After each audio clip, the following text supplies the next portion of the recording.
Hi friends, आज आपण मस्त अशी उडदाची आमटी बनवणार आहे. पाहू शकता एकदम मस्त आणि एकदम चविष्ट अशी आमटी बनणार आहे आपली.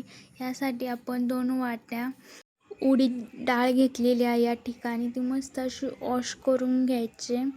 वॉश केल्यानंतर आपण हिला कुकरला लावणार आहोत. 3 ते 4 शिट्ट्या करून घ्यायच्या. तोपर्यंत आपण वाटण काढूत.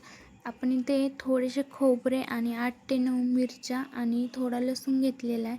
ते एकदम मस्त ग्राइंड करून घ्यायचे आणि थोडं पाणी ओतायचं, कारण की मस्त असं ग्राइंड होतं नॉर्मल. त्यानंतर आपण फोडणीसाठी तर कढीपत्ता, कोथिंबीर आणि 2 ते 3 लसणाच्या पाकळ्या घेतलेल्या आहे. या ठिकाणी आपली उडदाची डाळ एकदम मस्त अशी शिजून रेडी आहे, पाहू शकता. त्यानंतर आपण फोडणीसाठी थोडं तेल घेतलेलं आहे. त्यामध्ये आपण चिरलेला बारीक लसूण यामध्ये ॲड करायचा आहे. मस्त अशी फोडणी बसायला लागली आपण यामध्ये नॉर्मल जिरं ॲड करायचं आहे. जिरं ॲड केल्यानंतर आपण कढीपत्ता ॲड करणार आहे. एकदम मस्त असं परतत नाही तोपर्यंत परतून घ्यायचं. त्यानंतर आपण बारीक केलेलं वाटण यामध्ये ॲड करायचं आहे आणि यामध्ये आपण धने पावडर असेल तर नॉर्मल धने पावडर यामध्ये ॲड करायचे आहे आणि थोडीशी हळद यामध्ये टाकायची आहे, 1/2 चम्मच.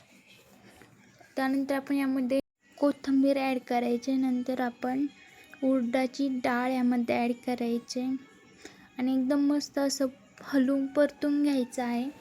परतून झालं तर आपल्या अकॉर्डिंग आपण यामध्ये पाणी ॲड करायचं आहे. या ठिकाणी आपण इथे 2 ग्लास पाणी ॲड केलेलं आहे, पाहू शकता. एकदम मस्त हलवून झाल्यानंतर आपण यामध्ये मीठ ॲड करणार आहोत. या ठिकाणी आपण 1 चम्मच मीठ ॲड केलेलं आहे. एकदम मस्त असा स्वाद येतोय आणि खूप भारी झालेली आहे आपली. थोडी कोथिंबीर असेल तर आपण यामध्ये वरून ॲड करू शकतो आणि मंद आचेवर आपण गॅस करायचा 10 ते 15 मिनटं.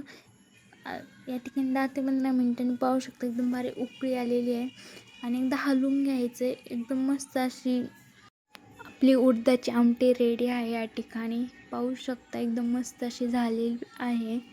आता आपण गॅस बंद करायचा आहे. मी नक्की ट्राय करा आणि मला कमेंट करून नक्की सांगा कशी झाली. आणि आपल्या Indian cooking channel like and subscribe नक्की करा.